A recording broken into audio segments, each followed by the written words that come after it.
തിരുവചനവർഷം തിരുവചനവർഷം വചനവർഷം തിരുവചനവർഷം നിന്നിൽ വസിച്ചിടാൻ തിരുവചനവർഷം നിന്നിൽ വസിച്ചിടാൻ വചനമാരി പൊഴിക്കണേ ദൈവമേ, തിരുവചനമാക്കി തീർക്കണേ എന്നെയും. ഈശോ മിശിഹായ്ക്ക് സ്തുതിയായിരിക്കട്ടെ. സുവിശേഷങ്ങൾ ഗൗരവമായി വായിക്കുകയും പഠിക്കുകയും ചെയ്യുന്നവരെ കുഴയ്ക്കുന്ന ഒരു പ്രശ്നമാണ് ആദ്യത്തെ 3 സുവിശേഷങ്ങൾ തമ്മിലുള്ള ബന്ധം. കാരണം ഈ 3 സുവിശേഷ വിവരണങ്ങളിൽ അവയുടെ അവതരണ രീതിയിൽ, ഘടനയിൽ, ഉപയോഗിക്കുന്ന പദങ്ങളിൽ പോലും, പദപ്രയോഗങ്ങളിൽ പോലും ഒത്തിരിയേറെ സാമ്യങ്ങൾ കാണാൻ സാധിക്കും. കാരണം വിശുദ്ധ മത്തായിയുടെയും മർക്കോസിന്റെയും ലൂക്കായുടെയും സുവിശേഷങ്ങളിൽ ഈശോയുടെ പരസ്യജീവിതത്തിന്റെ ആദ്യഘട്ടം ഗലീലയിലാണ്. പലസ്തീനായുടെ വടക്ക് പ്രദേശത്തുള്ള ഗലീലയിൽ, ആ ഗലീലി തടാകത്തിന് ചുറ്റുമുള്ള ഗ്രാമങ്ങളിലാണ് ആദ്യകാല പ്രവർത്തനങ്ങൾ. സുവിശേഷ വിവരണങ്ങളുടെ പകുതിയോളം ഭാഗം വിവരിക്കപ്പെടുന്നത് ഗലീലയിലെ ഗ്രാമങ്ങളിൽ സംഭവിക്കുന്നതായിട്ടാണ്. അതിനുശേഷം ഈ ഒരു പകുതി ഭാഗത്തെത്തുമ്പോൾ ഇതുവരെയുള്ള ഈശോയുടെ ജീവിതത്തിൻ്റെയും പ്രവർത്തനങ്ങളുടെയും പ്രബോധനങ്ങളുടെയും ഫലമായിട്ട് അവിടുന്ന് കൂടെ കൊണ്ടു നടന്ന സ്ലീഹന്മാർക്ക്, ശിഷ്യന്മാർക്ക് അവിടത്തെക്കുറിച്ച് എന്ത് മനസ്സിലായി എന്ന് അറിയുവാൻ വേണ്ടി കേസറിയ ഫിലിപ്പിയിൽ കൊണ്ടുപോയി അവിടുന്ന് അവരോട് ചോദ്യം ചോദിക്കുന്നത് നമ്മൾ കാണുന്നുണ്ട്. ഞാൻ ആരാണെന്നാണ് നിങ്ങൾ പറയുന്നത് എന്ന്. അതിന് പത്രോസ് സ്ലീഹ നൽകുന്ന മറുപടി, നീ മിശിഹായാണ്, നീ ജീവനുള്ള ദൈവത്തിൻ്റെ മിശിഹായാണ് എന്നൊക്കെ പറയുന്നത് നമ്മൾ കേൾക്കുന്നുണ്ട്. അതിനുശേഷമാണ് സുവിശേഷ വിവരണത്തിലൊരു ടേണിംഗ് പോയിന്റ് ഉണ്ടാകുന്നത്. ഈശോ തൻ്റെ സഹനമരണോത്ഥാനങ്ങളെക്കുറിച്ച് പറയുന്നു. ഈ സഹനമരണോത്ഥാനങ്ങൾ സംഭവിക്കേണ്ട ജെറൂസലമിലേക്ക് ഈശോ യാത്ര ചെയ്യുന്നു. സുവിശേഷ വിവരണങ്ങളുടെ അവസാന ഭാഗത്തെത്തുമ്പോൾ ആഘോഷമായി, രാജകീയമായി, എന്നാൽ വളരെ വിനീതനായി ഓർസലമിൽ പ്രവേശിക്കുന്നു. ദേവാലയം കേന്ദ്രീകരിച്ച് അവിടുത്തെ പ്രബോധനം തുടരുന്നു. അത് പിന്നീട് അവിടുത്തെ ബന്ധിക്കുന്നതിനും വിചാരണയ്ക്ക് വിധേയനാക്കുന്നതിനും കുരിശുമരണത്തിന് വിധിക്കുന്നതിനും എല്ലാം കാരണമാകുകയും ചെയ്യുന്നതായിട്ടാണ് 3 സുവിശേഷങ്ങളും വിവരിക്കുന്നത്. അപ്പോൾ ഈ 3ൻ്റെയും ഘടനയിൽ സമാനത കാണാൻ സാധിക്കും. അതുപോലെ തന്നെ കുറേയേറെ കാര്യങ്ങൾ മർക്കോസിൻ്റെ സുവിശേഷത്തിൻ്റെ, അതാണല്ലോ ഏറ്റവും ചെറിയ സുവിശേഷം, 16 അധ്യായങ്ങളേ ഉള്ളൂ. ഇവിടെ വിവരിക്കുന്നതിൽ ഒരു 60% മുതൽ 80% വരെ വിവരിക്കുന്ന കാര്യങ്ങൾ മത്തായിയുടെ സുവിശേഷത്തിൽ, ലൂക്കായുടെ സുവിശേഷത്തിൽ നമുക്ക് കാണാൻ സാധിക്കും. അതുപോലെ തന്നെ ഈ ഉള്ളടക്കത്തിൽ, ഘടനയിൽ, ഉപയോഗിക്കുന്ന പദപ്രയോഗങ്ങളിലും വളരെയേറെ സാമ്യം. നമുക്ക് ലഭ്യമായിരിക്കുന്ന സുവിശേഷങ്ങളുടെ കയ്യെഴുത്ത് പ്രതികൾ ഗ്രീക്ക് ഭാഷയിലുള്ളവയാണല്ലോ. ആ ഗ്രീക്ക് പദങ്ങളുടെ ഉപയോഗത്തിലും നമുക്ക് വളരെയേറെ സാമ്യങ്ങൾ കാണാൻ സാധിക്കും. അപ്പോൾ ഒരു വശം ഈ 3 സുവിശേഷങ്ങൾ തമ്മിൽ ഒത്തിരി കാര്യങ്ങളിൽ സാമ്യം, സിമിലാരിറ്റീസ് ഉണ്ട്. അതേസമയം തന്നെ ഇവ 3ഉം തമ്മിൽ വ്യത്യാസവുമുണ്ട്. ഉദാഹരണത്തിന് മർക്കോസിന് 16 അധ്യായമുള്ളപ്പോൾ ലൂക്കായ്ക്ക് 24 ഉണ്ട്, മത്തായിയുടെ സുവിശേഷത്തിൽ 28 അധ്യായങ്ങളുണ്ട്. അപ്പോൾ തന്നെ നമുക്കതിൻ്റെ വലിപ്പത്തിൽ നിന്ന് തന്നെ വ്യത്യാസം പെട്ടെന്ന് പിടികിട്ടും. ഇനി അത് മാത്രമല്ല, ഈ മർക്കോസിൻ്റെ സുവിശേഷത്തിൽ ഇല്ലാത്ത കുറേയേറെ കാര്യങ്ങൾ, പ്രത്യേകിച്ച് ഈശോയുടെ പ്രബോധനങ്ങൾ നമ്മൾ കൂടുതലും കാണുന്നത് മത്തായിയുടെ സുവിശേഷത്തിലും ലൂക്കായുടെ സുവിശേഷത്തിലുമാണ്. ഇനി മത്തായിയുടെയും ലൂക്കായുടെയും സുവിശേഷത്തിൽ ഈ പ്രബോധനങ്ങൾ അവതരിപ്പിക്കുമ്പോൾ ഈ പ്രബോധനങ്ങൾ തമ്മിൽ, ഈ മത്തായിയുടെയും ലൂക്കായുടെയും സുവിശേഷത്തിൽ കാണുന്ന ആ പ്രബോധന വിവരണങ്ങൾ തമ്മിൽ ഏറെ സാമ്യം കാണാൻ സാധിക്കും. അപ്പോൾ അത് മർക്കോസിൽ നിന്ന് വ്യത്യസ്തമായിട്ടാണ്, പക്ഷേ ഇവർ തമ്മിലൊരു ബന്ധമുള്ളതായിട്ട് നമുക്ക് പല വിവരണങ്ങളും. ഉദാഹരണത്തിന് മത്തായിയുടെ സുവിശേഷത്തിലെ ഗിരിപ്രഭാഷണം 5, 6, 7 അധ്യായങ്ങൾ പറയുന്ന കാര്യങ്ങളുടെ ഒരു വിവരണം, ഒരു സംഗ്രഹമാണ് യഥാർത്ഥത്തിൽ ലൂക്കായുടെ സുവിശേഷം 6-ാം അധ്യായം 20 മുതലുള്ള വാക്യങ്ങൾ കാണുന്നത്. അതുപോലെ തന്നെ പല വിവരണങ്ങളും പ്രബോധനങ്ങളുടെ വിവരണങ്ങളിൽ ഏറെ സാമ്യം നമുക്ക് ഇവർ രണ്ടുപേരും നമുക്ക് കാണാൻ സാധിക്കും. അപ്പോൾ അത് മർക്കോസിൽ ഇല്ലാത്തതാണ്. എന്നാൽ ഇവിടെ വീണ്ടും ഇവർ തമ്മിലൊരു എഗ്രിമെൻ്റ് നമുക്ക് കാണുന്നു. അതുപോലെ തന്നെ ഒരേ കാര്യങ്ങൾ ആണ് അവതരിപ്പിക്കുന്നതെങ്കിലും ഇവർ തമ്മിൽ ചില കാര്യങ്ങളിൽ വ്യത്യാസമുണ്ട്. ഉദാഹരണത്തിന് ലേവിയെ വിളിക്കുന്ന കാര്യം മർക്കോസ് സുവിശേഷകൻ ഈശോയുടെ പരസ്യയുദ്ധത്തിന് 2-ാമത്തെ ദിവസം 2-ാം അധ്യായത്തിൽ വിവരിക്കുന്നത് കാണുമ്പോൾ മത്തായിയുടെ സുവിശേഷത്തിൽ 9-ാം അധ്യായത്തിലാണ് കാണുന്നത്. 4-ാം അധ്യായത്തിൻ്റെ അവസാനത്തിൽ ഈശോ പരസ്യയുദ്ധം ആരംഭിക്കുന്നെങ്കിലും കുറേ നാളുകൾ കഴിഞ്ഞിട്ടാണ് ലേവിയെ വിളിക്കുന്നത് കാണുന്നത്.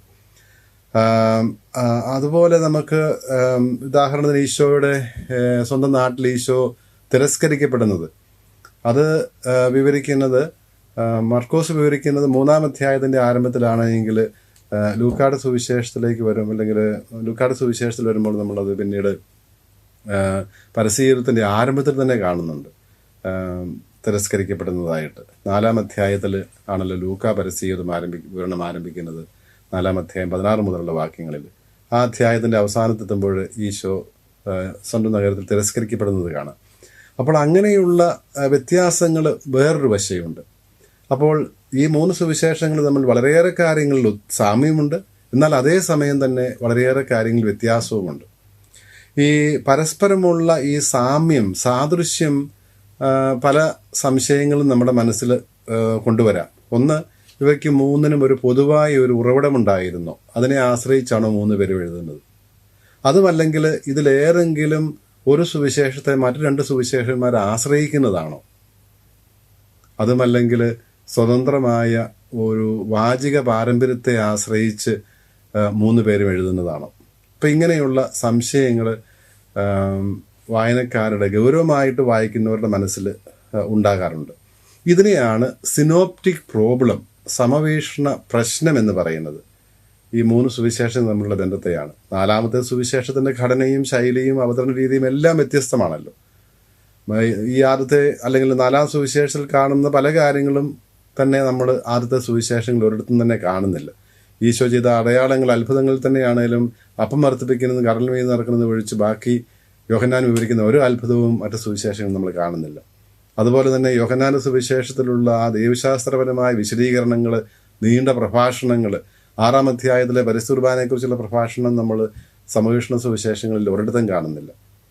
ആ ദീർഘമായ വിടവാങ്ങൽ പ്രസംഗം 13-ാം അധ്യായം മുതൽ 17-ാം അധ്യായം വരെയുള്ള യോഹന്നാന്റെ സുവിശേഷത്തിലെ ആ വിടവാങ്ങൽ പ്രസംഗത്തിൻ്റെ ഭാഗങ്ങളൊന്നും നമ്മൾ സമവീക്ഷണ സുവിശേഷങ്ങൾ കാണുന്നില്ല. അങ്ങനെ വളരെ വ്യത്യസ്തമായ ഒരു ശൈലിയും ഘടനയും പദാവലിയും എല്ലാമാണ് യോഹന്നാന്റെ അവതരണത്തിനുള്ളത്. അതുകൊണ്ട് അത് മാറി നിൽക്കട്ടെ. അപ്പോൾ ഈ 3 സുവിശേഷം തമ്മിലുള്ള ഈ സാമ്യങ്ങളും വൈജാത്യങ്ങളുമാണ് യഥാർത്ഥത്തിൽ സമവീക്ഷണ പ്രശ്നം, സിനോപ്റ്റിക് പ്രോബ്ലം എന്ന പേരിൽ അറിയപ്പെടുന്നത്. ഈ പ്രശ്നത്തിന് കാലാകാലങ്ങളിൽ പല പരിഹാരങ്ങൾ, അല്ലെങ്കിൽ ഇതെങ്ങനെയാണ് സംഭവിച്ചത് എന്നുള്ളതിന് പരിഹാരങ്ങൾ നിർദ്ദേശിക്കപ്പെട്ടിട്ടുണ്ട്. ഇവയിൽ ഏറ്റവും സ്വീകാര്യമായിട്ടുള്ള പരിഹാരമാണ് നമ്മൾ ആദ്യം തന്നെ കാണുന്നത്. അത് വിശുദ്ധ മർക്കോസിൻ്റെ സുവിശേഷം ഏറ്റവും ആദ്യം എഴുതപ്പെട്ടു ഗ്രീക്ക് ഭാഷയിലുള്ള സുവിശേഷങ്ങളിൽ. നമ്മൾ അറമായ ഭാഷയിൽ മത്തായി AD 50 എഴുതിയ സുവിശേഷം, അതിനെക്കുറിച്ച് വിസ്മരിക്കരുത്, അതവിടെ നിൽക്കട്ടെ. അതിനെന്താണ് സംഭവിച്ചത് നമുക്ക് കാണാം.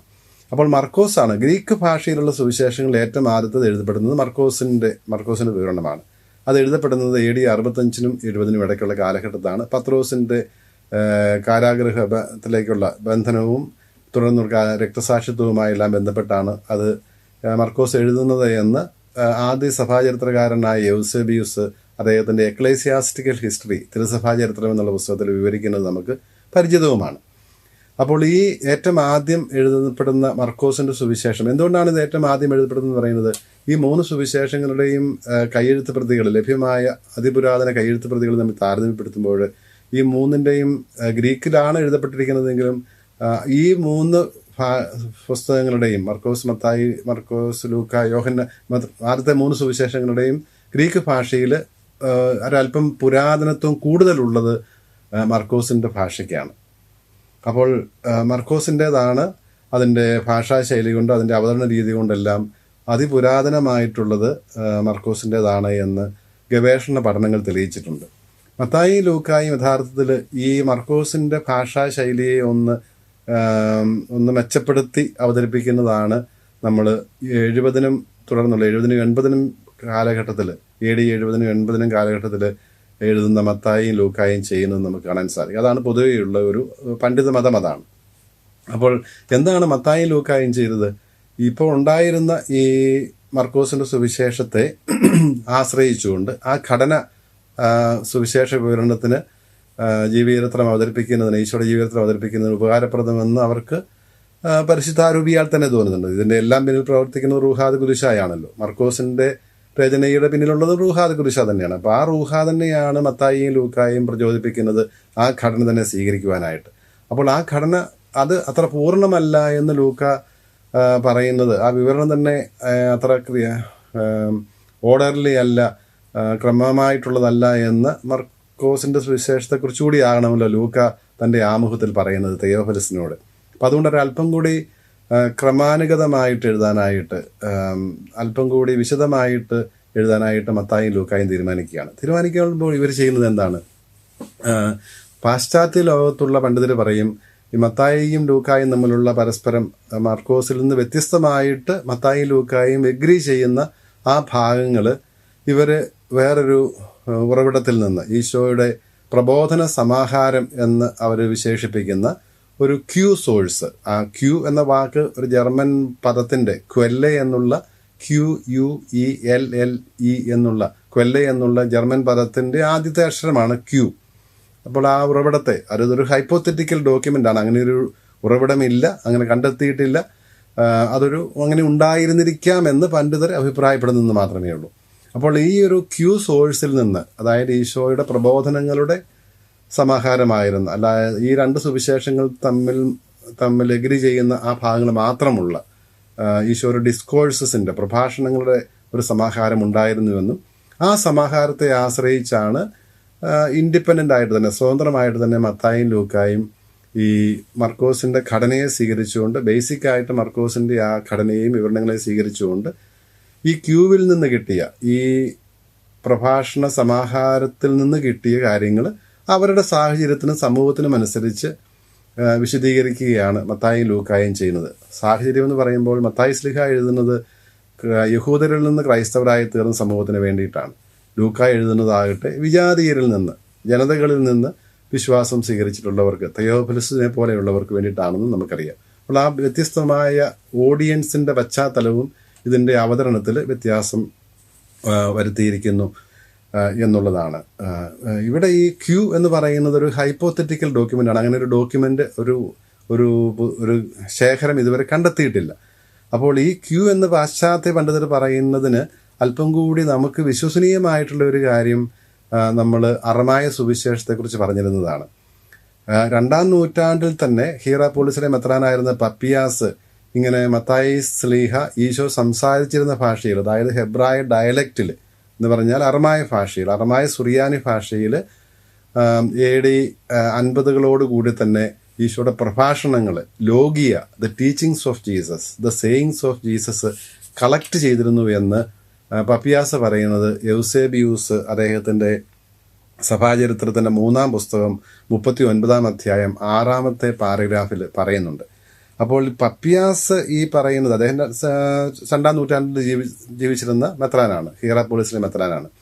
ഇതേ കാര്യം തന്നെ യൗസേബിയൂസ് വേറൊരു ചരിത്രകാരനുമായി ബന്ധിപ്പിച്ച്, അതായത് അലക്സാൻഡ്രിയൻ കാറ്റഗറ്റിക്കൽ സ്കൂളിൻ്റെ തലവനായിരുന്ന പന്തേനൂസ് എന്ന് പറയുന്ന ദൈവശാസ്ത്രജ്ഞനും തത്വശാസ്ത്രജ്ഞനുമായിട്ടുള്ള വിശുദ്ധനാണ് അദ്ദേഹം ഇന്ത്യയിൽ മിഷണറി പ്രവർത്തനത്തിനായിട്ട് 2-ാം നൂറ്റാണ്ടിൻ്റെ അവസാനം വരുമ്പോൾ നോർത്ത് ഇന്ത്യയിൽ, വടക്കേ ഇന്ത്യയിൽ മത്തായി ശ്ലീഹായുടെ പേരിലുള്ള ഒരു സുവിശേഷം കണ്ടെത്തിയെന്നും അത് അലക്സാൻഡ്രിയൻ ലൈബ്രറിയിലേക്ക് വേണ്ടി അദ്ദേഹം കൊണ്ടുപോയി എന്നും മുൻപ് നമ്മൾ സൂചിപ്പിച്ച യൗസേബിയൂസ് തന്നെ അദ്ദേഹത്തിൻ്റെ സഭാചരിത്രത്തിൽ 5-ാമത്തെ പുസ്തകത്തിൽ, അതിൻ്റെ 5-ാം ഭാഗം, ആ പുസ്തകത്തിൽ തന്നെ വിവിധ ഭാഗങ്ങളെ പുസ്തകങ്ങളാണ് വിളിക്കുന്നത്. ആ 5-ാം ഭാഗത്തിൽ, 5-ാം പുസ്തകത്തിൽ 10-ാമത്തെ അധ്യായത്തിൽ 2-3 പാരഗ്രാഫുകളിൽ, ഖണ്ഡികകളിൽ അത് വിവരിക്കുന്നുണ്ട്.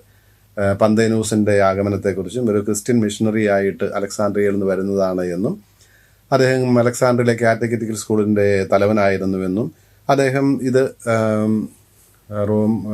അലക്സാണ്ട്രിയയിലേക്ക് കൊണ്ടുപോയി ഇവിടുന്ന് ലഭിച്ച ഈ മത്തായിയുടെ സുവിശേഷത്തിൻ്റെ ഒരു കോപ്പി കൊണ്ടുപോയി എന്നുമെല്ലാം ഉള്ളത് അവിടെ യൂസേബീസ് രേഖ. അത് രണ്ടാമത്തെ സാക്ഷ്യം.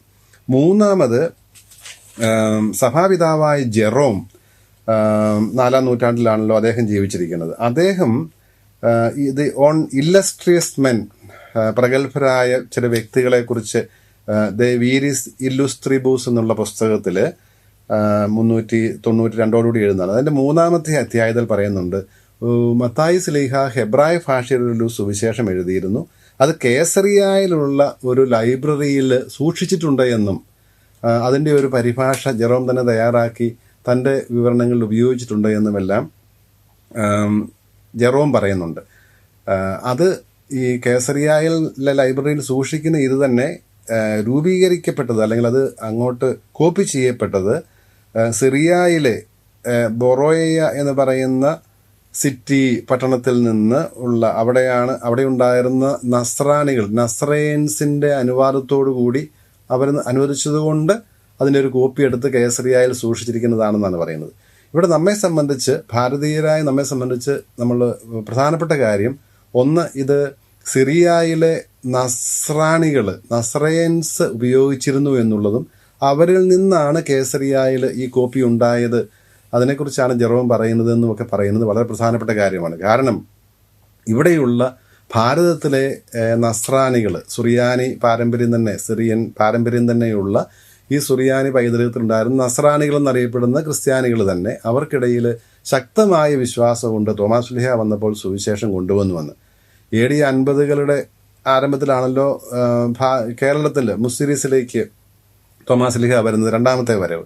അപ്പോൾ ഇവിടെ വരുമ്പോൾ, അതിന് മുമ്പാണെങ്കിലും അതിന് ശേഷമാണെങ്കിലും, ആദ്യത്തെ യാത്രയിലായാലും രണ്ടാമത്തെ യാത്രയിലായാലും തോമാസ് ശ്ലീഹ ഇത് കൊണ്ടുവന്നുവെങ്കിൽ, സുവിശേഷ പതിപ്പ് കൊണ്ടുവന്നുവെങ്കിൽ, കയ്യെഴുത്ത് പ്രതി കൊണ്ടുവന്നുവെങ്കിൽ അത് സാധിക്കുന്നത് ആ കാലഘട്ടത്തിൽ എഴുതപ്പെട്ട മത്തായിയുടെ സുവിശേഷം മാത്രമാണ്. അത് ശക്തമായ ഒരു വിശ്വാസം നമുക്കുണ്ട്, തോമാസ് ശ്ലീഹ ഇത് കൊണ്ടുവന്നുവെന്നും അതിന് സകല സാധ്യതയും കൂടുതലാണ്. കാരണം തോമാസ് ശ്ലീഹ വന്ന അന്ന് മുതൽ തന്നെ ഇവിടെ ഉപയോഗിച്ചിരുന്നത് സുറിയാനി ഭാഷയാണ്. അദ്ദേഹം ഇവിടെ ഉണ്ടായിരുന്ന യഹൂദരോടെയാണ്, കച്ചവടക്കാരോടെയാണ് വരുന്നത്. ഇവിടെ ഉണ്ടായിരുന്ന യഹൂദ കോളനികളിലാണ് സുവിശേഷം പ്രഘോഷിച്ചതും ആദ്യത്തെ സഭാ സമൂഹങ്ങൾക്ക് രൂപം നൽകിയതും. അതുകൊണ്ട് തന്നെ ഭാരതത്തിലെ ആദിമ ക്രൈസ്തവരും 7-7.5 പള്ളികൾ എന്ന് പറയുന്നത് യഹൂദ കോളനികൾ തന്നെയായിരുന്നു എന്നും തെളിയിക്കപ്പെട്ടിട്ടുണ്ട്. അപ്പോൾ ഈ നിലയ്ക്കൽ, കോട്ടയ്ക്കാവ്, കൊല്ലം, നിരണം, പാലയൂർ തുടങ്ങിയ സ്ഥലങ്ങളിലെ സമൂഹങ്ങൾ, ആദിമ ക്രൈസ്തവ സമൂഹങ്ങൾ യഹൂദ ക്രൈസ്തവരായിരുന്നു. അതുകൊണ്ട് തന്നെ അവർ ഉപയോഗിച്ചിരുന്ന ഭാഷ ഹീബ്രു അറമായ ഭാഷയായിരുന്നു. അതുകൊണ്ട് ആരാധനയും സുവിശേഷ വായനയും വിശുദ്ധ വായനയും എല്ലാം അറമായ ഭാഷയിൽ തന്നെ ആയിരുന്നിരിക്കണം, വിശദീകരണവുമെല്ലാം. അതുകൊണ്ട് സ്വാഭാവികമായിട്ടും ഇവിടെ തോമാസ് ശ്ലീഹ അത് കൊണ്ടുവന്നും അതാണ് ഇവിടെ ഉണ്ടായിരുന്ന സുറിയാനി പാരമ്പര്യത്തിൻ്റെ, അത് ശക്തമായിട്ട് നമ്മുടെ പൂർവികർ സുറിയാനിക്കാരാണ് എന്ന് അഭിമാനിച്ചിരുന്നല്ലോ. വർത്തമാന പുസ്തകത്തിലും മറ്റുമൊക്കെ പാറേമാക്കൾ ശക്തമായിട്ട് നമ്മുടെ പൂർവികരുടെ ആ ഒരു തീക്ഷ്ണതയെക്കുറിച്ച് പറയുന്നത് നമുക്ക് കാണാൻ സാധിക്കും.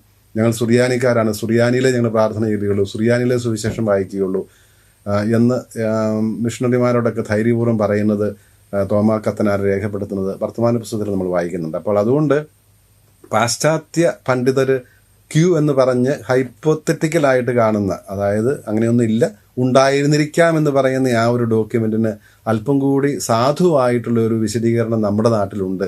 അതിന് ബലം നൽകുന്നതാണ് പപ്പിയാസിൻ്റെ സാക്ഷ്യം, പന്തേനൂസിൻ്റെ സാക്ഷ്യം, ജെറോം ഈ പറഞ്ഞ ഓൺ ഇല്ലസ്ട്രിയസ് മെൻ എന്നുള്ള പുസ്തകത്തിൽ മാത്രമല്ല, മത്തായിയുടെ സുവിശേഷത്തിനുള്ള ഒരു വ്യാഖ്യാനം അത് എഴുതിയിട്ടുണ്ട്. അതിൻ്റെ ആമുഖത്തിലും തുടർന്ന് ഏഷ്യ നിവിയയുടെ പുസ്തകത്തിന് എഴുതുന്ന കമൻട്രിയിലും, എസക്കിയേൽ പ്രവാചകന്റെ പുസ്തകത്തിനുള്ള കമൻട്രിയിലും, എഫേസൂസുകാർക്കുള്ള പൗലോസിന്റെ ലേഖനത്തിന്റെ കമൻട്രിയിലും എല്ലാം ഇക്കാര്യം ആവർത്തിക്കുന്നുണ്ട്. ജെറോം ആവർത്തിച്ച് പറയുന്ന കാര്യമാണ് മത്തായി ശ്ലീഹ അറമായ ഭാഷയിൽ സുവിശേഷം എഴുതിയെന്ന്. അപ്പോൾ ഈ അറമായ ഭാഷയിൽ ഉണ്ടായിരുന്ന സുവിശേഷം ഈശോയുടെ സേയിങ്സ് ആണ്, ടീച്ചിങ്സ് ആണ് എന്ന് പപ്പിയാസും പറയുന്നുണ്ടല്ലോ. അപ്പോൾ ഈ മത്തായിയും ലൂക്കായും ഗ്രീക്ക് ഭാഷയിലുള്ള സുവിശേഷം എഴുതുമ്പോൾ മത്തായി തന്നെ അദ്ദേഹം അറമായ ഭാഷയിൽ ആദ്യം എഴുതിയിരുന്ന 50കളിൽ എഴുതിയിരുന്ന ആ ഭാഗത്തെ ഈശോയുടെ പ്രബോധനങ്ങളെ ഗ്രീക്കിലേക്ക് പരിഭാഷപ്പെടുത്തി മർക്കോസിൻ്റെ സുവിശേഷത്തിൻ്റെ ഘടനയും ഉള്ളടക്കവും ഒക്കെ സ്വീകരിച്ചുകൊണ്ട് അതിനെ വിപുലീകരിച്ച് 28 അധ്യായമാക്കി. അത് മാത്രമല്ല, മത്തായി സ്ലീഹായ്ക്ക് പിന്നീടും അതല്ലാതെയുമുള്ള കൂടെ നടന്നയാളാണല്ലോ. ഈശോയുടെ പരസ്യ ജീവിതത്തിൻ്റെ ആരംഭം മുതൽ തന്നെ കൂടെ നടന്ന് എല്ലാത്തിനും സാക്ഷിയായ വ്യക്തിയുമാണ് മത്തായി സ്ലീഹ. അതുകൊണ്ട് അദ്ദേഹത്തിന് കൂടുതൽ കാര്യം പറയാനുണ്ടായിരുന്നു. അദ്ദേഹത്തിന് അതുകൊണ്ട് പറഞ്ഞു വന്നപ്പോൾ 28 അധ്യായങ്ങളുണ്ട്. ലൂക്കാ സുവിശേഷകൻ മത്തായി സ്ലീഹ ഉപയോഗിച്ച ഈ അറമായ സുവിശേഷം തന്നെ ഈശോയുടെ ആദ്യകാല പ്രബോധനങ്ങളെക്കുറിച്ച് അല്ലെങ്കിൽ ആ പ്രബോധനങ്ങളെക്കുറിച്ച് മത്തായി സ്ലീഹ ആദ്യകാലത്ത് എഴുതിയിരുന്ന ആ ഒരു അറമായ സുവിശേഷത്തിനെ ആശ്രയിച്ചുകൊണ്ട് അതിൻ്റെ ഗ്രീക്ക് പരിഭാഷ കൂടി ഉപയോഗിച്ച് മത്തായി സ്ലീഹ ഉണ്ടാക്കിയതാകാം. ആ പരിഭാഷ തന്നെ ഉപയോഗിച്ച് മർക്കോസിൻ്റെ അടിസ്ഥാന ഘടനയും ഉള്ളടക്കവും സ്വീകരിച്ചുകൊണ്ട് 24 അധ്യായങ്ങളിലായിട്ട് വിവരിക്കുകയാണ് ചെയ്യുന്നത്. അപ്പോൾ ഇത് ഈ ഒരു തിയറിയാണ് പൊതുവെ ഇന്ന് അംഗീകരിക്കപ്പെട്ടിരിക്കുന്നത്. അതായത് മർക്കോസ് ഏറ്റവും ആദ്യം എഴുതി,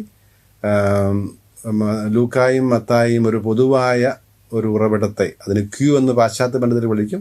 നമ്മളതിനെ മനസ്സിലാക്കുന്നത് മത്തായിയുടെ അറമായ സുവിശേഷം തന്നെ നമ്മുടെ ഭാരതത്തിൽ തോമാസ് സ്ലീഹ കൊണ്ടുവന്നതും നമ്മുടെ പൂർവികർ ആദ്യം മുതൽ ഉപയോഗിച്ചിരുന്നതുമായ ആ സുറിയാനി സുവിശേഷം, അറമായ സുവിശേഷം തന്നെയാണ് പിന്നീട് മത്തായിയും ലൂക്കായും തങ്ങളുടെ സുവിശേഷ വിവരണത്തിൻ്റെ ആ ഫൈനൽ ഡ്രാഫ്റ്റിങ്ങിൽ ഉപയോഗിക്കുന്നത്. പിന്നീട് നിശ്ചയമായും മത്തായിക്കും ലൂക്കായ്ക്കും അവരുടേതായ വിവരണങ്ങളുണ്ട്.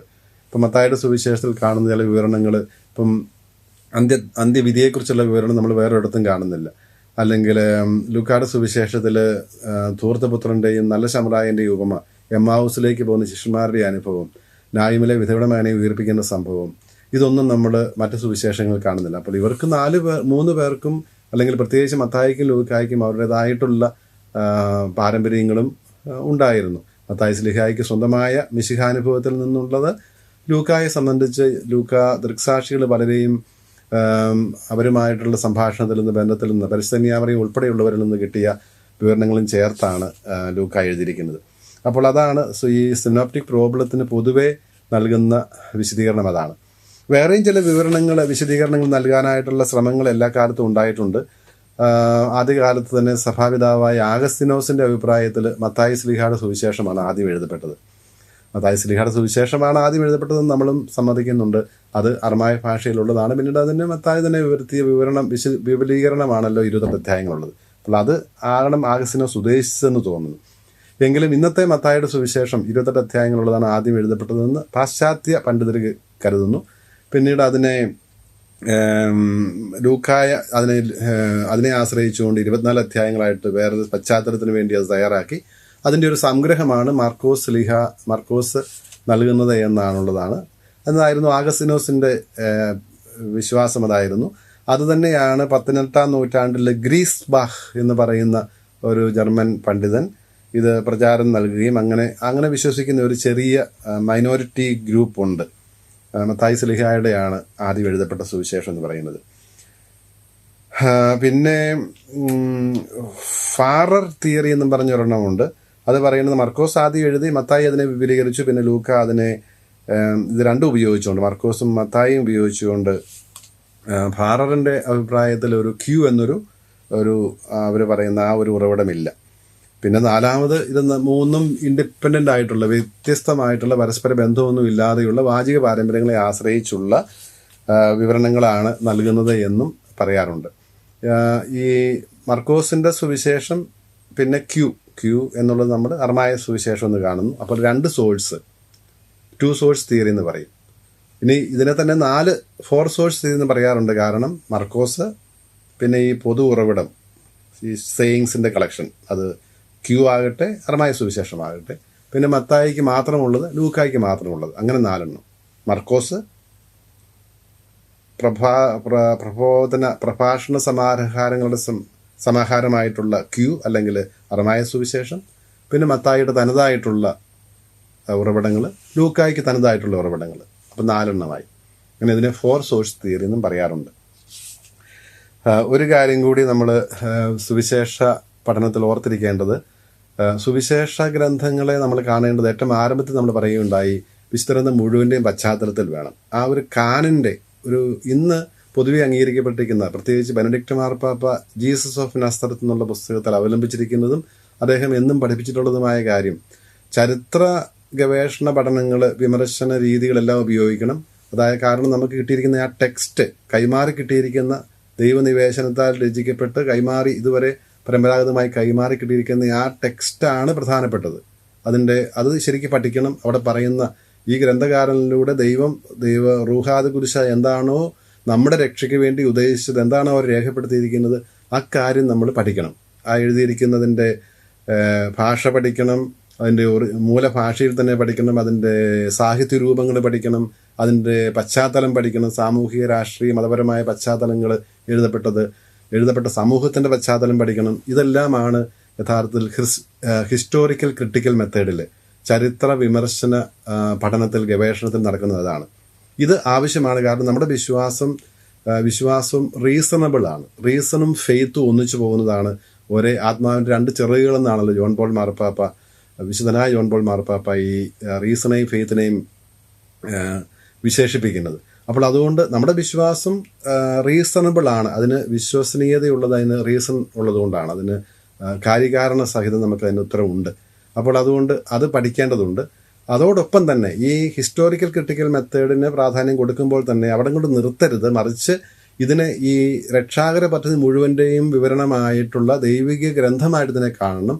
ഉൽപ്പത്തി മുതൽ വെളിപാട് വരെയുള്ള ആ ഗ്രന്ഥ സമാഹാരത്തെ, ആ കാനനെ 73 പുസ്തകങ്ങളെയും ഒറ്റ പുസ്തകമായി കാണണം, ഒറ്റ ചരിത്രത്തിൻ്റെ ഭാഗമായി കാണണം, ഒരൊറ്റ ദൈവിക പദ്ധതിയുടെ ഭാഗമായി കാണണമെന്ന് ബെനഡിക്റ്റ് മാർപ്പാപ്പ ആവർത്തിച്ച് പറയുന്നുണ്ട്. അതിനെ ആ രീതിയെ തന്നെ അമേരിക്കയിൽ ഒക്കെയാണ് അത് ഡെവലപ്പ് ചെയ്ത് അല്ലെങ്കിൽ പ്രചാരം കിട്ടിയത് കാനോനിക്കൽ മെത്തേഡ് അല്ലെങ്കിൽ കാനോനിക്കൽ ക്രിറ്റിസിസം എന്നാണ് പറയുന്നത്. അതായത് വിസ്തൃതം മുഴുവനെയും അതിൻ്റെ സമഗ്രതയിൽ, ഏത് ഭാഗം വ്യാഖ്യാനിക്കുമ്പോൾ അതിൻ്റെ സമഗ്രതയിൽ കാണണം എന്ന് പറഞ്ഞാൽ, നമ്മുടെ ഒരു ടെക്സ്റ്റ് എടുത്ത് പഠിക്കുമ്പോൾ അതിൻ്റെ കോണ്ടെക്സ്റ്റ്, അതിൻ്റെ സന്ദർഭമാണ് അതിൻ്റെ അർത്ഥം നിർണ്ണയിക്കുന്നത്. ഇപ്പോൾ യോഹന്നാന്റെ സുവിശേഷം 10-ാം അധ്യായം 10-ാം വാക്യം അതിൻ്റെ അർത്ഥമാണ് പറയുന്നതെങ്കിൽ ആ അധ്യായത്തിൽ തന്നെ 9 വാക്യങ്ങൾ അതിന് മുൻപുണ്ട്, അതിന് ശേഷമുള്ള വാക്യങ്ങളും. അപ്പോൾ അതിൻ്റെ ആ നടുക്കാണ് അത് നിൽക്കുന്നത്. അപ്പോൾ ആ പശ്ചാത്തലത്തിലേ അതിനർത്ഥം പൂർണ്ണമാവുകയുള്ളൂ. അത് മാത്രമല്ല, ഈ അധ്യായം തന്നെ 10-ാം അധ്യായം ആദ്യത്തെ 9 അധ്യായങ്ങളുണ്ട്, പിന്നീട് 21 വരെയുള്ള അധ്യായങ്ങളുണ്ട്. അതിൻ്റെ പശ്ചാത്തലത്തിലേ മനസ്സിലാവുള്ളൂ. ഇനി യോഹന്നാന്റെ സുവിശേഷം തന്നെ നിൽക്കുന്നത് ആദ്യത്തെ 3 സുവിശേഷങ്ങൾ കഴിഞ്ഞിട്ടാണ്. അപ്പോൾ അതിൻ്റെ പശ്ചാത്തലത്തിൽ വേണം. ഇനി ഈ സുവിശേഷത്തിന് ശേഷം നടപടി പുസ്തകമുണ്ട്, പൗലോസിൻ്റെ ലേഖനങ്ങളുണ്ട്, പത്രോസ്, യോഹന്നാൻ, യാക്കോബ്, യൂദ എന്നിവരുടെ ലേഖനങ്ങളുണ്ട്. യോഹന്നാൻ്റെ തന്നെ വെളിപാട് പുസ്തകമുണ്ട്. അതിൻ്റെ പശ്ചാത്തലത്തിൽ വേണം, അതുമായിട്ട് ബന്ധിപ്പിച്ച് വേണം. മാത്രം പോരാ, ഇതിൻ്റെ എല്ലാം മുന്നോടിയായിട്ടും ദൈവിക വാഗ്ദാനങ്ങളുടെയും ഇസ്രായേൽ ജനത പ്രതീക്ഷയുമായിട്ട് നിൽക്കുന്ന പഴയ നിയമമുണ്ട്. അപ്പോൾ ഉൽപ്പത്തി പുസ്തകം മുതൽ വെളിപാട് വരെയുള്ള പുസ്തകങ്ങളുടെ പശ്ചാത്തലത്തിൽ അതിൻ്റെ സമഗ്രതയിൽ മാത്രമേ ഏത് വചനത്തിൻ്റെയും അർത്ഥം വ്യാഖ്യാനിക്കാവൂ എന്നുള്ളതാണ് ബെനഡിക്റ്റ് മാർപ്പാപ്പ ഈ കാനോനിക്കൽ മെത്തേഡ് അല്ലെങ്കിൽ ക്രിറ്റിസിസത്തിലൂടെ പഠിപ്പിക്കാൻ ഉദ്ദേശിച്ചതാണ്. അതാണ് ശരിയായിട്ടുള്ള സമീപന രീതിയും അതാണ്. ഒപ്പം തന്നെ മാർപ്പാപ്പ ആവർത്തിച്ച് പറഞ്ഞിരുന്നത് പോലെ തന്നെ ഈ ശാസ്ത്രീയ ഗവേഷണ പഠനങ്ങൾക്ക്, ചരിത്ര ഗവേഷണ പഠനങ്ങൾക്ക് പ്രാധാന്യമുണ്ട്. കാരണം അത് പ്രധാനപ്പെട്ടതാണ്. ഉപയോഗിച്ച സാഹിത്യ രൂപങ്ങളുടെ അർത്ഥം എന്താണ്, അതിൻ്റെ പശ്ചാത്തലം എന്താണ്, അതിൻ്റെ ഭാഷയുടെ പ്രയോഗത്തിൻ്റെ അർത്ഥം എന്താണ്, അന്നത്തെ ജനജീവിതത്തിൻ്റെ പശ്ചാത്തലം എന്താണ്, ഇതെല്ലാം മനസ്സിലാക്കി കൂടി വേണം. പക്ഷേ ഈ പറയുന്ന ഒരു കാനോനിക്കൽ സമഗ്രതയിൽ കാണുവാനുള്ള മനസ്സുമുണ്ടാകണമെന്നും ബെനഡിക്റ്റ് മാർപ്പാപ്പ തന്നെ ആവർത്തിച്ച് പറഞ്ഞിരുന്ന ഒരു വായനാ രീതിയുണ്ട്. ദിവ്യ വായന എന്ന് വേണേൽ മലയാളത്തിൽ പറയാം, ലെക്സിയോ ദിവീന, സ്പിരിച്വൽ റീഡിംഗ് എന്നൊക്കെ പറയാം. ഇത് യഥാർത്ഥത്തിൽ ഇതിൻ്റെ ആരംഭകൻ ആദിമ നൂറ്റാണ്ടിൽ തന്നെ വലിയ ദൈവശാസ്ത്രജ്ഞനായ ഒറിജനാണ്. ഒറിജൻ അദ്ദേഹത്തിൻ്റെ വ്യാഖ്യാന രീതികളിലെല്ലാം ഈ ഒരു സ്പിരിച്വൽ കണ്ണോടെ, ആത്മീയ കണ്ണോടെയാണ് എല്ലാം കാണുകയും വ്യാഖ്യാനിക്കുകയും ചെയ്തിരുന്നത്. അപ്പോൾ ഈ ലെക്സിയോ ദിവീനായുടെ ഉത്ഭവ കാരണം തുടക്കക്കാരൻ യഥാർത്ഥത്തിൽ ഒറിജിൻ തന്നെയാണ്. അതിനുശേഷമാണ് പിന്നീട് മിലാനിലെ മെത്രാനായിരുന്ന അംബ്രോസ് ഈ രീതി ഒറിജിനെ പഠിക്കുകയും ഒറിജിൻ്റെ ഈ സ്വാധീനത്തിൽ ലെക്സിയോ ദിവീനായ്ക്ക് പ്രചാരം നൽകുകയും ചെയ്തു. പിന്നീട് അംബ്രോസിൻ്റെ ശിഷ്യനായിട്ടാണല്ലോ ആഗസ്തിനോസ് വരുന്നത്. ആഗസ്തിനോസ് ഈ ശൈലി തന്നെ തുടർന്നു. അദ്ദേഹത്തിലൂടെയാണ് ഇത് മൊണാസ്റ്റിക് ട്രഡീഷനിലേക്ക്, ആശ്രമ പാരമ്പര്യങ്ങളിലേക്ക് ലെക്സിയോ ദിവീന വന്നത്. ലെക്സിയോ ദിവീന എന്താണെന്ന് കാണാം. അപ്പോൾ ആശ്രമങ്ങളിൽ ഇന്ന് നിലനിൽക്കുന്ന ഈ ലെക്സിയോ ദിവീന നമുക്ക് മനസ്സിലാകുകയും ചെയ്യും. ലെക്സിയോ ദിവീനായ്ക്ക് അല്ലെങ്കിൽ ഈ ദിവ്യ വായനയ്ക്ക്, സ്പിരിച്വൽ റീഡിംഗ് ഓഫ് ദ ബൈബിളിന് 4 സ്റ്റെപ്പുകളാണുള്ളത്, 4 പാദങ്ങളുണ്ട്. ആദ്യത്തേത് ലെക്സിയോ തന്നെയാണ്. ലെക്സിയോ എന്ന പദത്തിൻ്റെ അർത്ഥം റീഡിംഗ് എന്നാണ്. ടെക്സ്റ്റ് വായിക്കുക, അതായത് നമുക്ക് കൈമാറി കിട്ടിയിരിക്കുന്ന, സഭയിൽ കൈമാറി സഭ സംരക്ഷിച്ച് നൽകിയിരിക്കുന്ന ആ ടെക്സ്റ്റ്, ആ ഭാഗം വായിക്കുക. അത് പല പ്രാവശ്യം വായിക്കുക, ആവർത്തിച്ച് വായിക്കുക, ശ്രദ്ധാപൂർവം വായിക്കുക. അതിൻ്റെ ഭാഷയും അതിൻ്റെ പ്രയോഗങ്ങളും അതിൻ്റെ ശൈലിയും ഒക്കെ മനസ്സിലാക്കാൻ ശ്രമിക്കുക. അതാണ് ഒന്നാമത്തെ കാര്യം. 2, ഈ വായിച്ച ടെക്സ്റ്റിനെ കുറിച്ച് ഈ പാഠഭാഗത്തെക്കുറിച്ച് മെഡിറ്റേറ്റ് ചെയ്യുക, ധ്യാനിക്കുക. ഇതിൻ്റെ അർത്ഥം എന്താണ്, ഇതിലൂടെ അന്ന് ദൈവം എന്താണ് ആ മനുഷ്യരോട് പറഞ്ഞത്, ഇന്ന് എന്നോട് എന്താണ് പറയുന്നത്. 3-ാമത്തെ സ്റ്റെപ്പ് കണ്ടംപ്ലേഷനാണ്, കണ്ടംപ്ലാസിയോയാണ്. അപ്പോൾ ഈ പറഞ്ഞതിനെക്കുറിച്ച് ഇത് ദൈവമാണ് സംസാരിക്കുന്നത്, ദൈവം എന്നോട് സംസാരിക്കുന്നു. അപ്പോൾ ഇന്ന് എന്നോട് സംസാരിക്കുന്നു, ജീവിക്കുന്ന വചനമാണിത്. ഇതൊരു ആർക്കൈവിലിരിക്കുന്ന ഒരു മ്യൂസിയം പീസ് അല്ല, മറിച്ച് ജീവിക്കുന്ന ദൈവം തൻ്റെ വചനത്തിലൂടെ ഇന്ന് എന്നോട് സംസാരിക്കുകയാണ്. ഞാൻ ഉൾപ്പെടുന്ന സമൂഹത്തോട് സംസാരിക്കുകയാണ്. അപ്പോൾ ദൈവത്തെ ശ്രവിക്കാൻ വേണ്ടി നിശബ്ദതയിൽ ദൈവത്തിൻ്റെ സ്വരം, ഈ വായിച്ച വചനത്തിലൂടെ ദൈവത്തിൻ്റെ സ്വരം ശ്രവിക്കാനുള്ള ശ്രമമാണ്. അങ്ങനെ എന്നോട് സംസാരിക്കുന്ന ദൈവവുമായിട്ട് ഒന്നായിത്തീരുന്ന ആ സന്നിധിയിലേക്ക്, ദൈവസന്നിധിയിലേക്ക് ലയിച്ചു ചേരുന്നതാണ് കണ്ടംപ്ലേഷൻ എന്ന് പറയുന്നത്. ഇനി 4-ാമത്തെ സ്റ്റെപ്പ് ഒറാസിയോ, പ്രാർത്ഥനയാണ്. ഇതിനോടുള്ള പ്രതികരണം, ദൈവം എന്നോട് സംസാരിക്കുന്നു, ഞാൻ ദൈവത്തോട് മറുപടി പറയുന്നു. അപ്പോൾ ഈ വചനം ദൈവം നൽകുന്ന എൻ്റെ പാദങ്ങൾക്ക് വിളക്കായിട്ട് വഴിയിൽ പ്രകാശമായിട്ട് ഈ വചനത്തെ ഇന്ന് നൽകുന്നു. അപ്പോൾ ഇതനുസരിച്ച് ഞാൻ ജീവിക്കുന്നതിന് ഞാൻ പരാജയപ്പെട്ടു പോയിട്ടുണ്ട് ഇതുവരെ. അപ്പം അത് ഞാൻ ക്ഷമ ചോദിക്കുന്നു. നീ പറയുന്നത് പോലെ ജീവിക്കാനുള്ള ശക്തി എനിക്ക് തരണമേ എന്ന് യാചിക്കുന്നു. അങ്ങനെ ദൈവത്തോട്, എന്നോട് സംസാരിക്കുന്ന ദൈവത്തോട് മറുപടി പറയുന്നതാണ്. അങ്ങനെ ഒരു ഡയലോഗ്, ഒരു ഇൻറ്റിമേറ്റ് റിലേഷൻഷിപ്പിലേക്ക് പ്രവേശിക്കുന്നതാണ് ഒറാസിയോ.